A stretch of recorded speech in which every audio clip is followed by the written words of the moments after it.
Hey guys, welcome to another episode of NetSecNow, brought to you by www.pentesteruniversity.org, which is our school that we created for you guys to be able to learn in an organized fashion, and it's super affordable. So definitely check that out. Links in the description and links on the screen. So today I wanted to make a video about a tool called dnsenum, and I really like to use this tool in the pen test that I do personally, because it does help give you more information about your target. So what it really does is queries the host name or the IP address's DNS server and gives you as much information as it can. It'll do things like A records and all that good stuff. It'll try to do zone transfers, even though zone transfers really are far and few in between these days because DNSSEC, places like Cloudflare, third-party providers like that. So, but it will give you some information to help you pinpoint your targets. So let's get started. So you fire up your Kali Linux box or whatever Linux machine you have if you have dnsenum installed there. Now this is one of many tools, like I said, that I will use in a pen test in my information gathering or recon phases. And certainly you've probably seen our videos on that here on YouTube. And if you're part of our school at pentesteruniversity.org, you'll probably have already seen that in some of the videos as well. So the command is simply, and you don't need to be root or you don't even need to be a sudoer to do this, so that's pretty good, is dnsenum. And of course you can always issue TAC-H for the help, and you can get a list of all the flags and arguments that it actually takes, and you can do some pretty in-depth stuff with this. And I encourage you on your own time here to investigate every single one of these things. Really, so you can do thread counts. You could specify DNS server, and then that's going to use this DNS server for A queries, NS, and MX queries as well. You can do pretty much everything here. You can do some recursion. You can exclude certain regexes. And you can actually output your results to a XML file. So it can be imported in things like Magic Tree or other, such tools like that. So let's go ahead and clear out the screen here. Now, the website you're going to see us using is actually you're allowed to scan it. And it's called scanme.org. And that's actually created by the guy Fedor, which created Nmap. So kudos and a big shout out and thanks to him for allowing us to be able to scan. The only thing he asks is don't hammer his server with thousands of queries, every day. Use it to test some of your tools. So let's go ahead and try it out. dnsenum and scanme.org. Oops. .org. And hit enter. And you can see it actually puts it into a nice interface list for us here. So let's go through some of the information and see what it came up with. Now, mind you, if you were to enter in some of those flags that we looked at in the help section, you probably get better results, or more in-depth results. But just a basic overview of the tool here.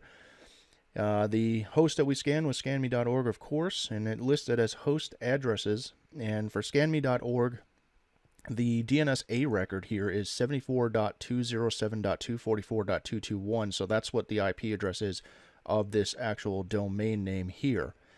Now you can see the name servers they use here. Looks like they're using 5 name servers, NS1, NS2, NS4. It's all at linode.com. And of course those A records there pointing to those IP addresses of those specific DNS servers are in fact looking like they're in the same subnet range. However, the last digits are different. So that's something to note down. And it found a mail server here. Now mail servers can be useful. You could check out to see what the mail server is. You could, go to see what server version they're using of whatever, SMTP or POP3 software they're using there. You can use this to be able to spoof. You can use this to brute force. You can use this for social engineering purposes using the first 2 scenarios. So there's a wealth of information in that itself. It may not look much to you guys, but I will tell you that it has helped me sometimes. Especially if you're trying to find hidden IP addresses on a company's, say for instance, you're doing an internal pen test, or you somehow got into the network and they have their own name servers there. Well, of course, you're going to want to find out everything that belongs in that name server.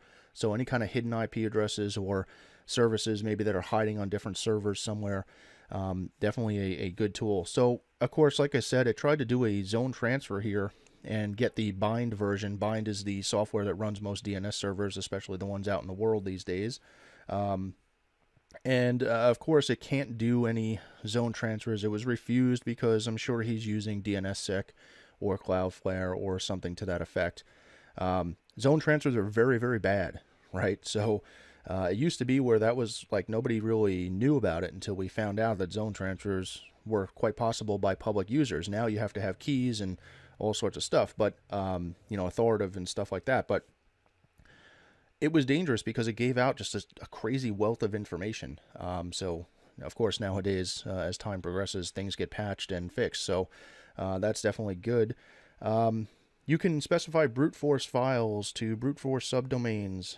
There's a crazy amount of stuff you can do with dnsenum, but that's pretty much it. That's the simplistic version of it. Again, I encourage you in your own time here to go through some of these flags and check them out and do some testing against scanme.org.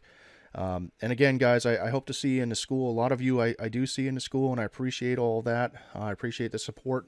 It's definitely a more affordable option at pentesteruniversity.org than, say, Sans Pentest, and a lot of our information starts from start to finish. Whereas it differs from our YouTube channel, where there's no real way to put it into a sequence that makes sense if you're really looking to be a professional pen tester. So if you are looking to be a professional pen tester in 2017, it is a fast-growing industry. It's growing at 37% projected by 2020, and we're in super high demand. I'm sure you guys saw what happened in 2016. Everybody was hacked. Everybody was phished. Everybody just went down.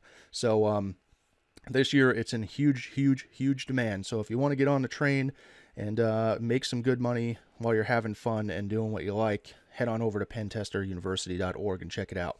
And again, guys, I'm going to do some more tool review videos here to keep the YouTube channel going, and I will either see you in school or I will see you here next time. Thanks for watching.